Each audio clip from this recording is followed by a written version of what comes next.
Warahmatullahi wabarakatuh. Alhamdulillah wa kafa wassalatu wassalamu ala sayyidil habibil mustafa wa ala alihi wa ashabihi ahli sidqi wal wafa. Amma ba'd. Para sahabat semuanya, sedulur, ikhwan fillah, saat ini sebelum mana coba? Allah. Sebelum saya menjelaskan, mohon maaf ini, saya menjelaskan tentang bagaimana cara menangani orang kesurupan. Terlebih dahulu kita baca Fatihah untuk kesembuhan para ulama, para kiai, para pendakwah, para dai yang mereka sedang berjuang melawan penyakit mereka, karena mereka terkena wabah virus COVID-19 ini, seperti Syekh Ali Jabir, Hakim, Ustaz Yusuf Mansur, dan Buya Said Akil Sirot. Dan mudah-mudahan mereka senantiasa dijaga oleh Allah Subhanahu wa Ta'ala dari wabah virus ini, karena kita nelongso ya, prihatin karena akhir zaman ini banyak kiai, para habaib, para masyayikh, para gawagis, para gus yang mereka meninggal dunia mendahului kita. Mudah-mudahan yang terkena wabah COVID-19 ini benar-benar dijaga oleh Allah Subhanahu wa Ta'ala. Seiring doa ya, kita baca Fatihah dulu ala hadinnya, dan panjenengan semua ya, panjenengan semua juga semoga dijaga oleh Allah Subhanahu wa Ta'ala. Amin ya rabbal alamin. Ala hadinnya bismillahirrahmanirrahim. Fatihah. A'udzubillahi minasyaitonir rajim. Bismillahirrahmanirrahim. Alhamdulillahi rabbil alamin. Ya kana na'budu wa iyyaka nasta'in. Shiratal mustaqim. Shiratal ladzina an'amta 'alaihim ghairil maghdubi 'alaihim waladdallin. Amin. Para sahabat semua, jera dimanapun berada, atau para kawan-kawan subscriber atau para subscriber ya di YouTube saya ini, pada kesempatan kali ini saya sedang berada di Pemalang, ini menuju ke Tegal, nanti ke selatan lewat Banyumas, halo kawan-kawan Banyumas, dan ke Majenang, Cilacap, halo kawan-kawan Cilacap, menumpang lewat para suker di Cilacap, dan kita akan ke PCNO Kabupaten Pangandaran. Jadi kita ini bulan ini kita di wilayah Provinsi Jawa Barat dan Nusa Tenggara Barat. Insya Allah Nusa Tenggara Barat, Ruqyah Swaja An-Nahdiyah atau CRA ini akan hadir di NTB pada bulan Januari 2021. Kita sedang lagi konsolidasi dan komunikasi dengan pengurus wilayah NTB, PWNU NTB. Baik, adapun jadwal saya di Jawa Barat ya, insya Allah nanti hari ini itu di Pangandaran, besok di Pangandaran, kemudian di Banjar, Tasikmalaya, kemudian istirahat di Garut, Sumedang, Kota Bandung, dan Bandung Barat, KBB, Cianjur, dan Sukabumi. 9 kota akan kita kunjungi insya Allah. Dan saya mohon maaf view-nya agak kurang bagus karena di belakang saya ini ada kayak gudang kardus. Baik, pada kesempatan video kali ini saya ingin membagi part-part ya, karena untuk membantu para praktisi ruqyah yang pemula yang baru ikut pelatihan kemarin ini, banyak yang mungkin masih bingung. Oleh sebab itu saya melanjutkan materinya itu melalui online di YouTube saya, supaya kalian tidak terkena biaya. Karena kemarin saya tanya, panjenengan suka yang bayar atau yang gratis? Katanya suka yang gratis. Ya udah, tonton saja video saya. Jadi kalau mereka bayar terus, kasihan yang di pedalaman-pedalaman itu mereka bayar lagi ya. Dan mereka umat Rasulullah SAW yang memang membutuhkan ilmu.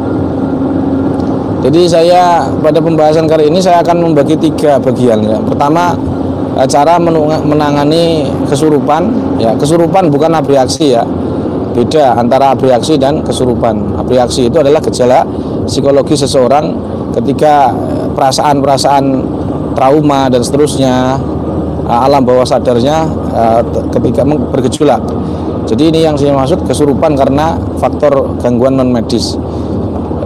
Kalau cara membedakannya ini kesurupan atau abreaksi cukup lihat di video-video saya sebelumnya, itu insyaallah sudah lengkap. Nah, pada materi kali ini akan saya sampaikan cara menangani kesurupan. Part pertama itu tentang catatan-catatan. Yang kedua adalah cara menangani kesurupan yang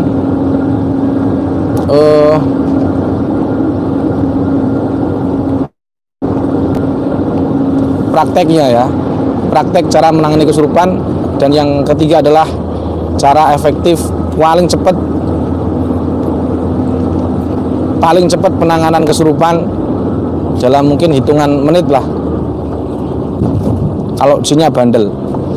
Jadi part ketiga nanti saya buat 3 part ya. Saya mohon maaf, jadi kalau panjenengan mungkin keberatan ini kok partnya banyak sekali ya, silahkan nebeng nempel di wifi-nya tetangga biar gratis. Yang penting harus ditata niatnya ketika nonton di YouTube saya ini, niatkan untuk memenuhi kewajiban kita sebagai muslim, yaitu menuntut ilmu. Baik, untuk part pertama yaitu catatan-catatan. Sebelum catatan-catatan saya baca atau saya jelaskan, saya ingin absen dulu. Hamim Rofiki, oh ya, assalamualaikum Hamim. Wah, ini CT opo ini kabeh le. Kalau kategori B supaya jadi A bagaimana? Oh, kategori A, B supaya jadi A ya ruqyah mandiri. Itu di YouTube saya ada caranya itu. Sampean lihat bagaimana cara supaya B jadi kategori A. Begitu ada itu. Dan saya juga kategori B kadang-kadang. Jadi kategori ya, bukan nilai. Ini saya perlu klarifikasi. Al-Baiti nggih sami, Mbah Badar Wansing hadir. Oh ya, Mbah Badar. Siapa lagi nih? Ada dari Batu Marta itu mana? Saya tidak tahu. Maaf, saya mau tanya tentang ruqyah, apakah pasien harus datang ke rumah Gus? Tidak harus, di setiap cabang itu ada. Monggo mawon, silahkan berobat, kita gratis, sukarela biaya. Apapun kasusnya, kreseklah solusinya, tidak usah khawatir. Assalamualaikum Kiai, salam dari saya Pinggan Akbar, nanti PC Jakarta Selatan. Oh ya, Jakarta Selatan. Tiap malam ada energi besar datang sampai ke kamar hingga susah tidur. Oh ya, jangan lupa diadani kamarnya ya. Waalaikumsalam, mudah-mudahan sehatkan Allah. Praktek doa manjur, iya manjur lah wong itu. Kok manjur Gus? Ibu pada yang tanya Gus, saya praktekkan ini manjur lah. Wong memang saya nggak main-main kok. Dikira saya main-main, memang serius. Jadi daripada sampean bayar. Surabaya, ayo salam, Mbakmu. Baik, kita sudah absen, kita lanjutkan. Yang pertama, catatan-catatan. Perlu diketahui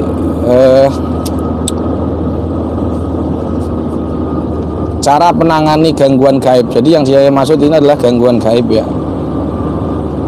Kita ini baca Al-Quran untuk orang kesurupan, itu sebenarnya catatan pertama yang harus dicatat adalah kita ini membaca Al-Quran kepada bangsa jin itu bukan untuk membakar ya, bukan untuk membakar, menyiksa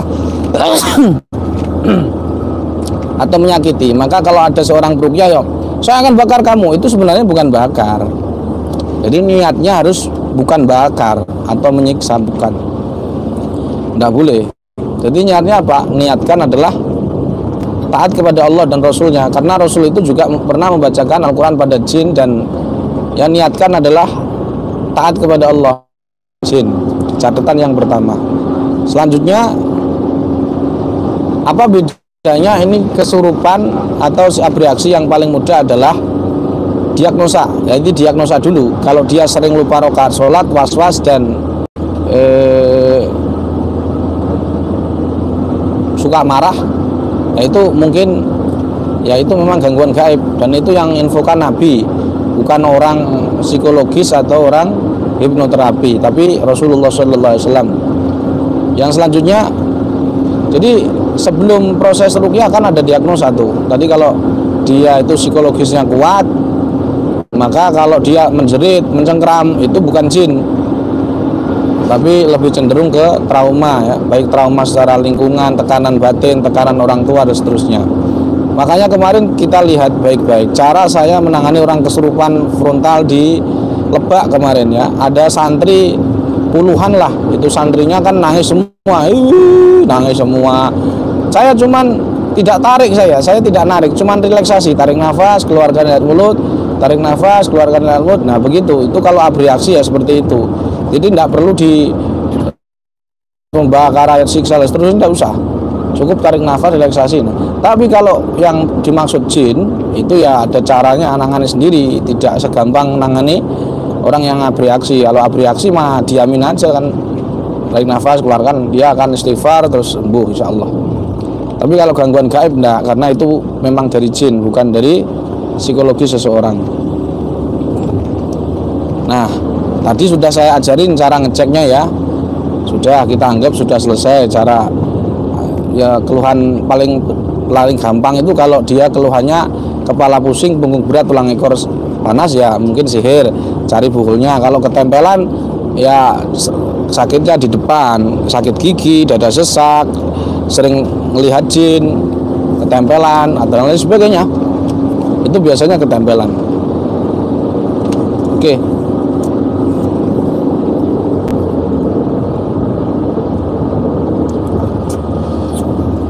Nah ini yang paling sulit itu ain. Jadi nanti sebenarnya pengen saya jelaskan ain panjang lebar, tapi karena waktu, ya. Sekarang selanjutnya adalah catatan menangani orang kesurupan. Ini yang paling penting, ya. Tidak usah pelatihan lagi, lanjutan, tidak usah, cukup dilihat di YouTube saya. Bagi para praktisi yang baru mengikuti pelatihan, ya, kita dari mulai Desember kemarin sudah ada 3.000 praktisi baru, karena saya nyetak buku habis 3.000 pada bulan Oktober, November, Desember, 3 bulan 3.000 habis.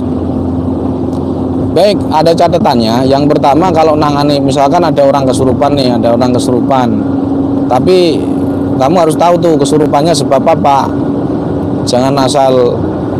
Caranya bagaimana, ya? Misalkan ini kesurupannya kenapa? Kamu ruqyah kek, atau dia tiba-tiba datang, kamu ketemu di jalan terus dia kesurupan atau gimana?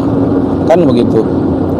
Harus diagnosa. Kalau memang itu dia kesurupan sebab kamu ruqyah, kan sebelumnya harus kamu diagnosa itu ketempelan, sihir, atau ain. Kalau dia jinnya adalah kodam, itu dia akan terikat, kan? Maka tawarkan ke dia, kamu tidak jahat, saya ini tidak jahat pada kamu, saya ingin bantu kamu ini diperintahi dukun, kamu ini jin sakti. Jadi kita puji-puji dulu lah, kenapa kamu mau diperintah dukun?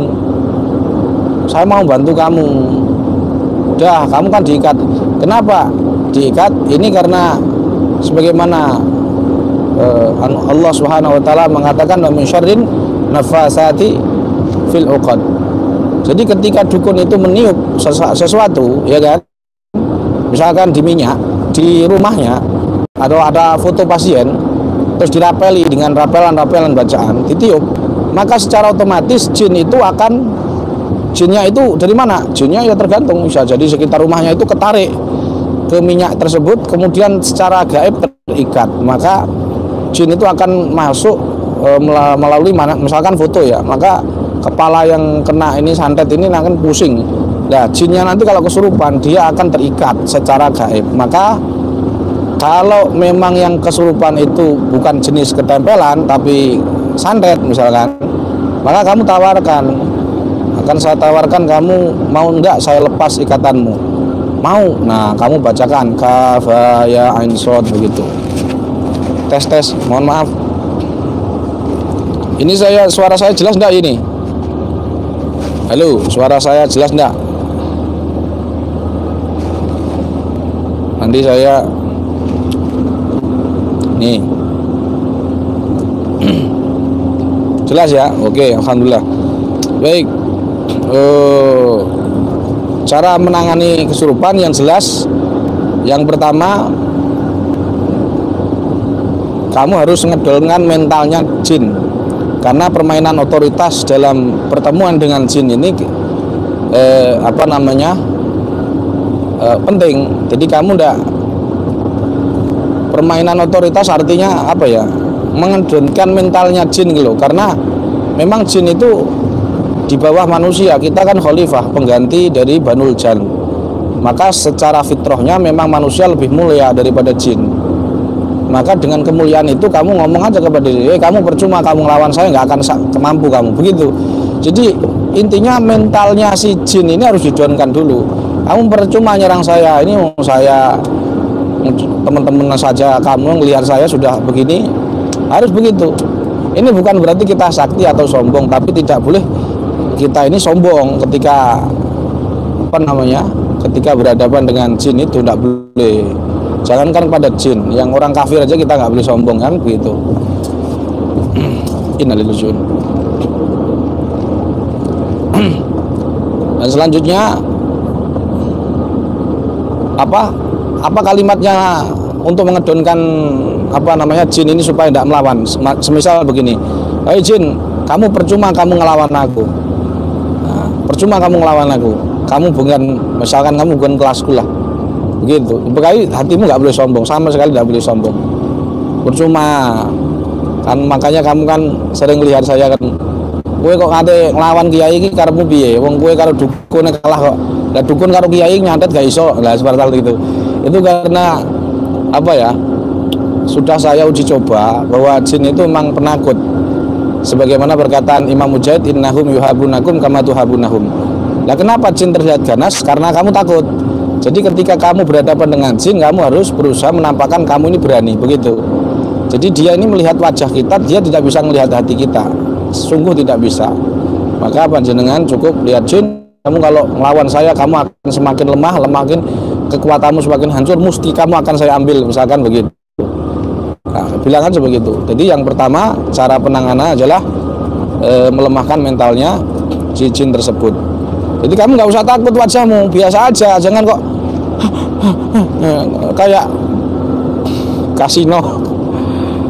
Kamu longo sambil pegangin kaos, sambil pegang perempuan, bu, ada kesurupan lah, ya jinnya tambah garang begitu loh, bro. Kamu ini kok kadang-kadang kok nggak pernah kesurupan. Kadang ya tanya, ini nggak jauh-jauh nih, sopir saya sendiri juga begitu, malah bingung karena ada orang serupan langsung nelpon. Jangan begitu, kamu harus ngelawan, beranikan diri, begitu loh. Itu yang pertama.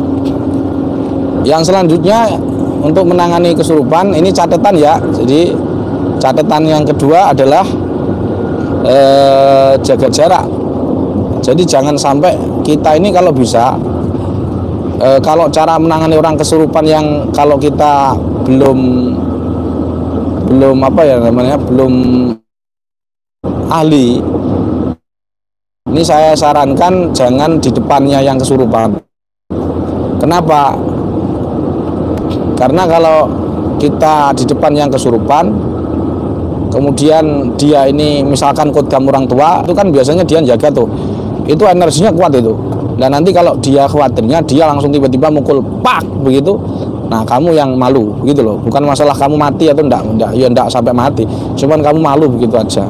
Tiba-tiba kamu kopiahnya sambil bawa serban, ganteng ya kan, tewampan, tiba-tiba dipukul jin cepak, tuman, kan begitu kan kamu yang malu.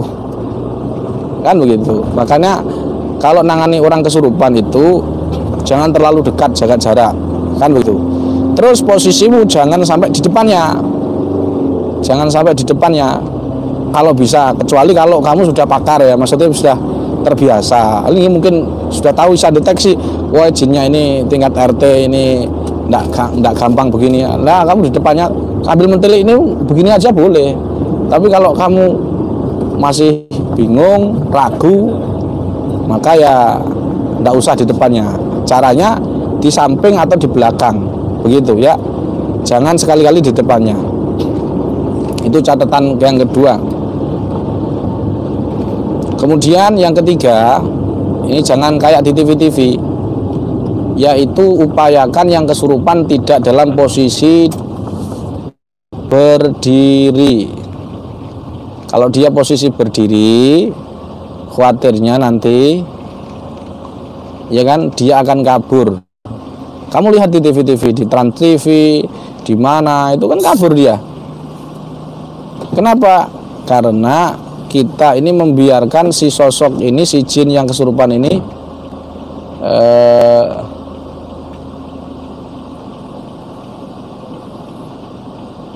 si jin ini berdiri, makanya dia kabur, lari, pegang sesuatu.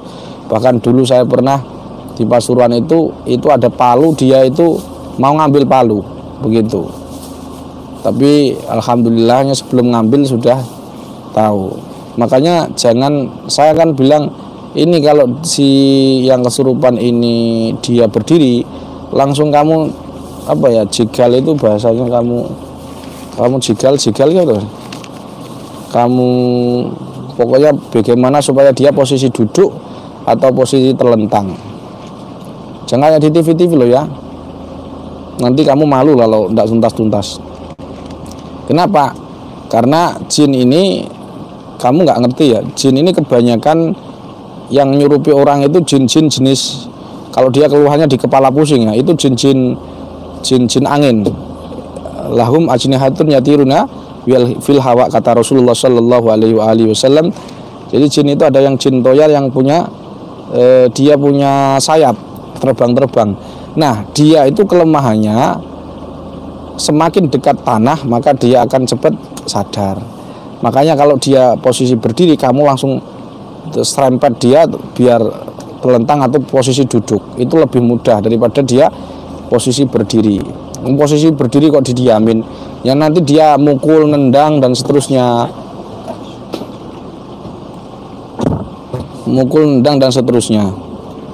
itu yang pertama.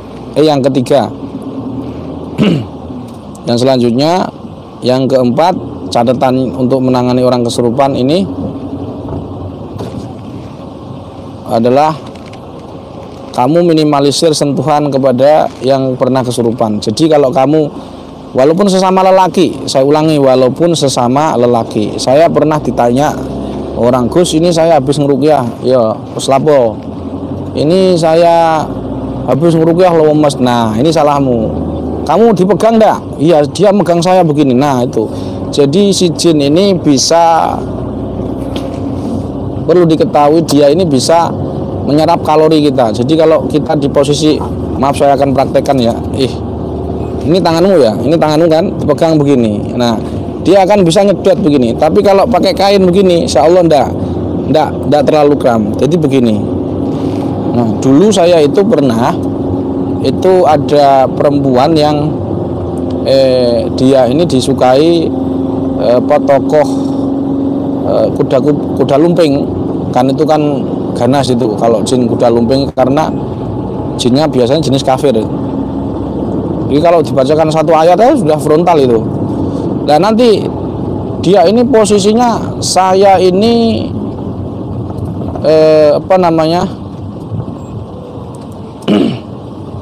mau megang dia, tapi dia megangi saya.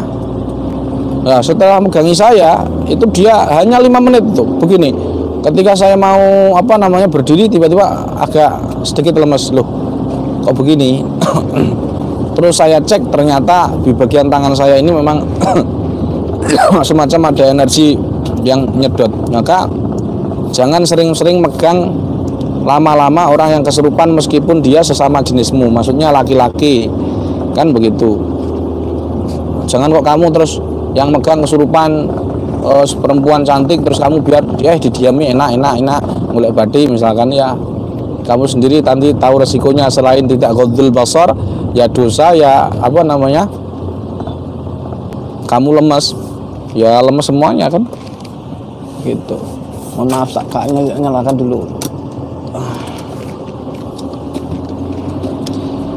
Jadi minimalisir sentuhan, makanya kita pakai apa namanya serban yang bagus, pakai serban.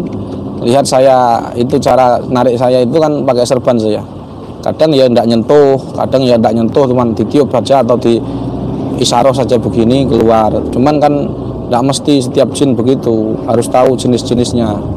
Tidak mesti jurus jin kamu ke sana terbang, terus terbang. Kadang ya nggak mau, harus melalui tarian. Jadi beda jenis maka beda cara prakteknya. Sekali saya ulangi, kalau ada orang kesurupan kamu jangan pegangi sering begini ya, langsung kulitnya yang kesurupan atau dia megang kamu, jangan. Nanti kamu tiba-tiba lemes, bukan dia yang lemes, kamu yang lemes. Terus jadi seperti lari beberapa kilo begitu. Ini karena jin itu dapat mencuri kalori kita. Wallahu alam, kullu inni a'lamul ghaib. Yang ketiga, hindari keroyokan. Jangan dipegangi. Saya pernah melihat orang itu ngangani orang kesurupan, kalau di JRA saya marahi, maksudnya salah tegur. Ini kamu ngapain kamu pegangi? Satu peruqyah, satu pasien, tidak boleh pegangi. Tidak boleh dipegangi. Kenapa? Karena jin itu nanti akan marah. Kemudian dia sombong. Kamu beraninya keroyokan begitu. Nah, semakin dia punya alasan untuk mengemukakan kamu sombong, maka dia akan semakin kuat atau terasa kuat begitu. Kenapa tidak boleh keroyokan? Itu alasan pertama. Yang kedua alasannya kenapa tidak boleh keroyokan? Karena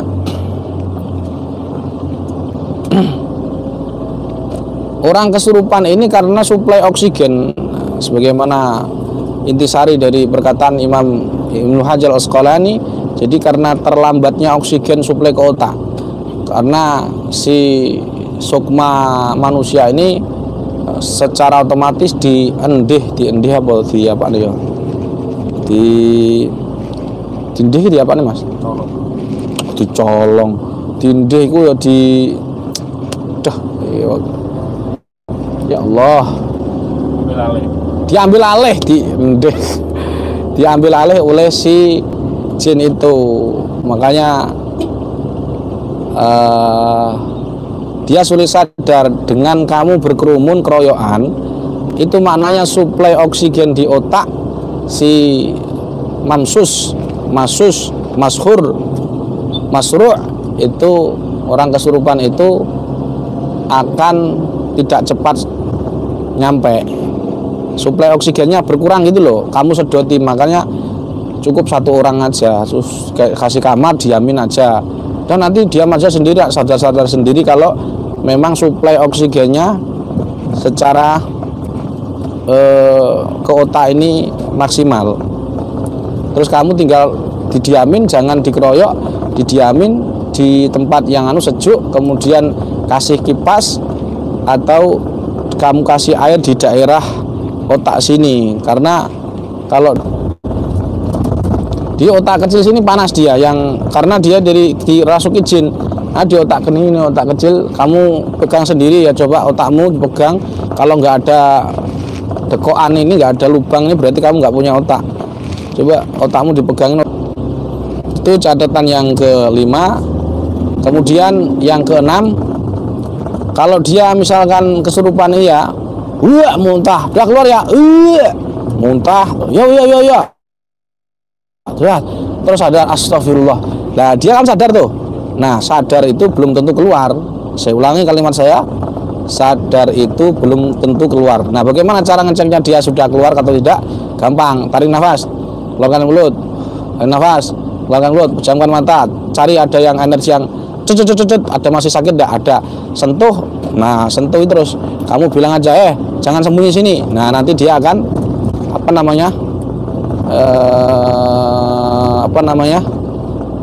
dia akan mulai kesurupan lagi. Nah, maka ketika dia misalkan sudah sadar, astagfirullahaladzim, masih sakit Bu ya, misalkan masih sakit Kang, masih, misalkan kepala saya masih pusing. Nah, stop dulu, lemes dah kamu, lemes, ya nanti jeda dulu. Kalau kamu memaksakan diri berusaha sembuh terus mengeluarkan jil harus total, kamu tidak ngerti ini orang ini sudah makan belum, kemudian dehidrasi enggak, pertimbangan ke situ juga penting. Jadi jangan sampai kita egois dengan cara pengen jinnya cepat keluar, akhirnya muntah terlalu banyak sehingga dehidrasi. Nah, seperti itu.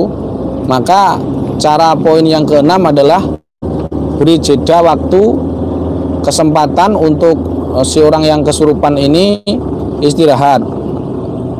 Nanti kalau tidak begitu dia akan ngedrop. Kemudian kalau dia sudah kesurupan 3 kali, misalkan dia si jin santet ya, karena sudah SOP dilakukan, kemudian jinnya masih 3 misalkan, atau enggak dia kalau lebih dari 3 kamu nggak usah terlalu gubris omongannya jin jumlahnya, karena itu enggak pernah kuliah di jurnalistik sehingga dia enggak ngerti hitungan. Pokoknya kalau banyak dia akan bilang ribuan begitu. Itu bukan berarti terus jinnya ada ribuan, 1, 2, 3 sampai 1000, enggak, maksudnya banyak.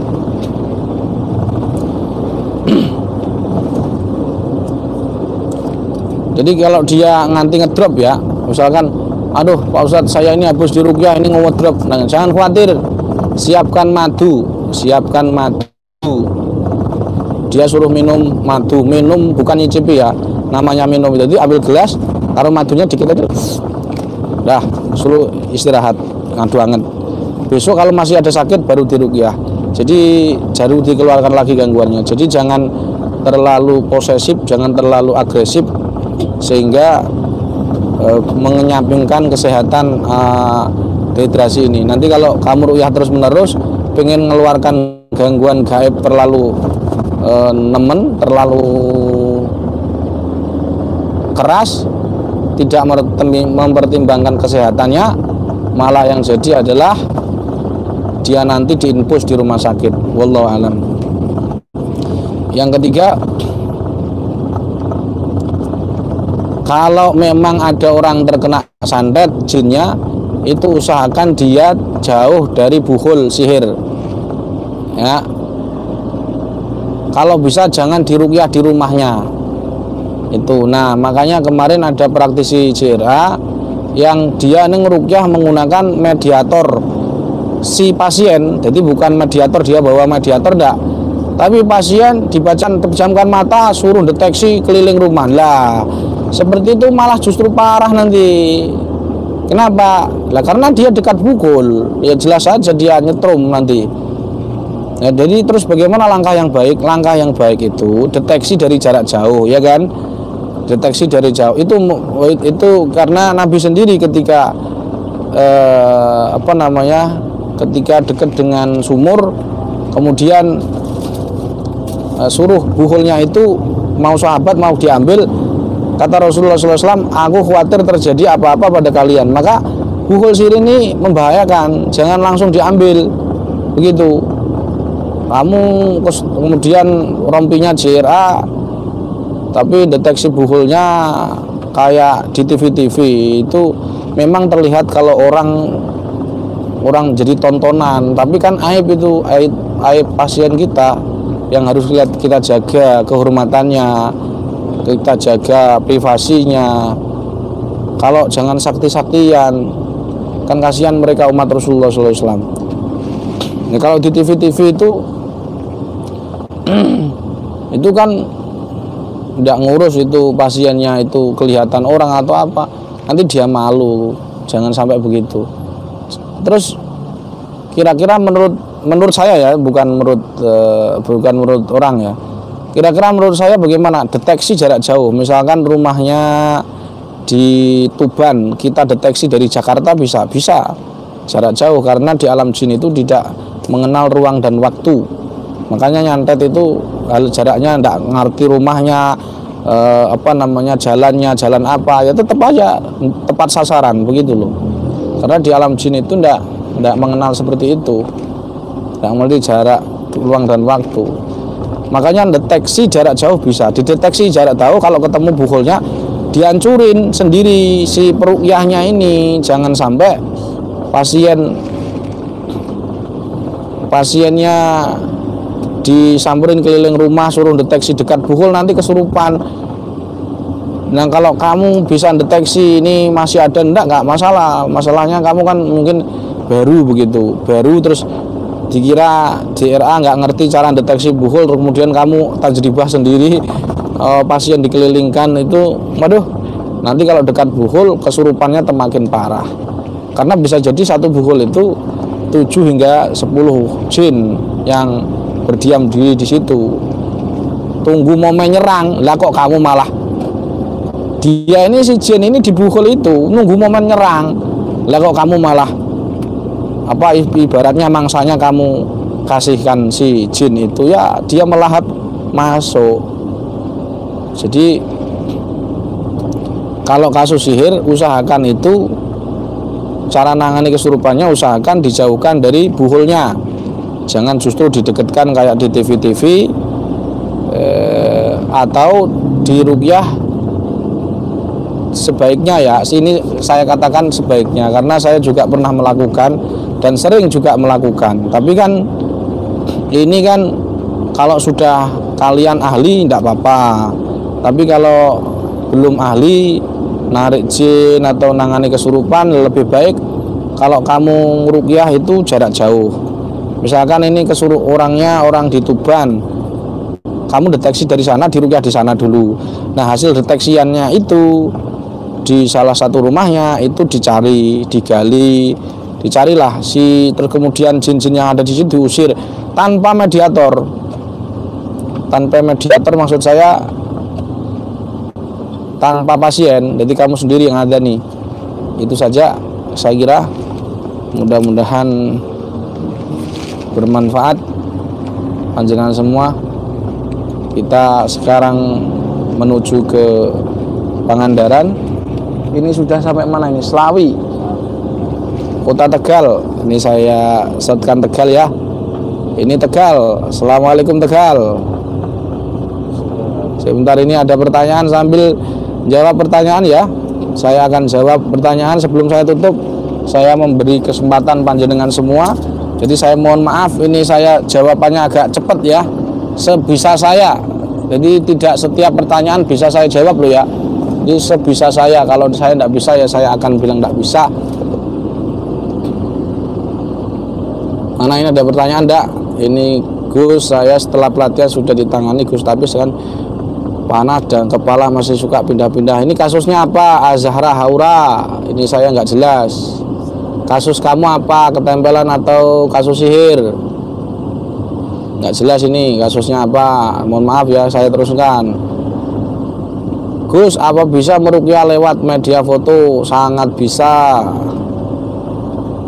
Gus, cara menyembuhin diabetes ruqyahnya? Cepat bukunya. Kelihatan di sini, kameranya jangan kelihatan. Nah, kalau diabetes, ini ya diabetes. Saya hanya menjawab 3 pertanyaan ya. Diabetes dicatat yo, dicatat diabetes.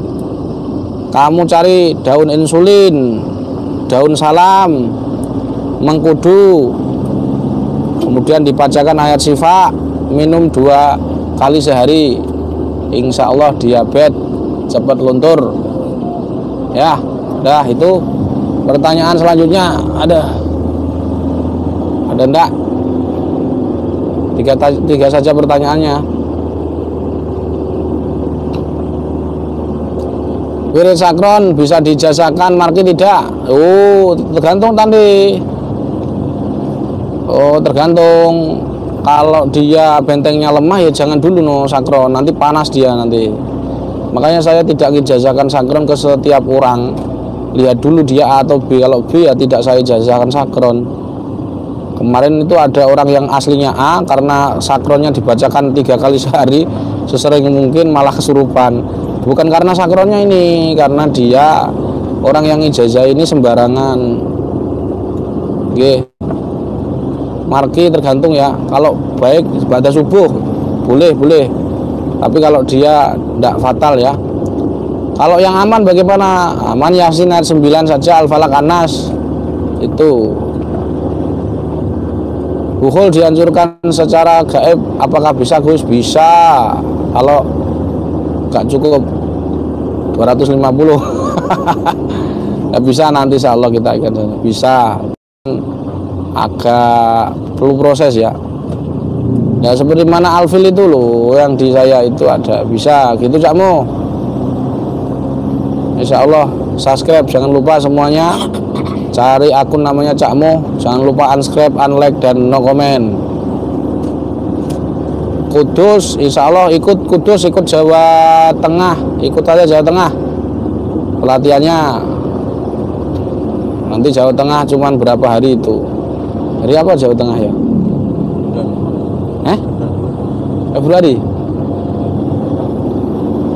Oh, Februari. Lihat di Facebook ya, Jamiah Ruqyah Aswaja, di situ ada jadwalnya. Kasusnya sihir masih belum lihat bukunya. Saya pelatihan ketemu Gus langsung punggung panas. Saya ketemu Gus lah, itu maksudnya itu masih belum.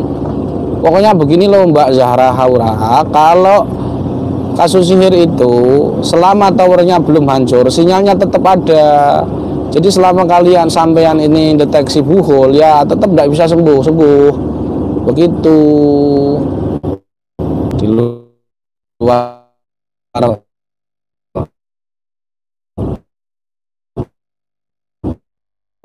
pertanyaan perlu saya jawab.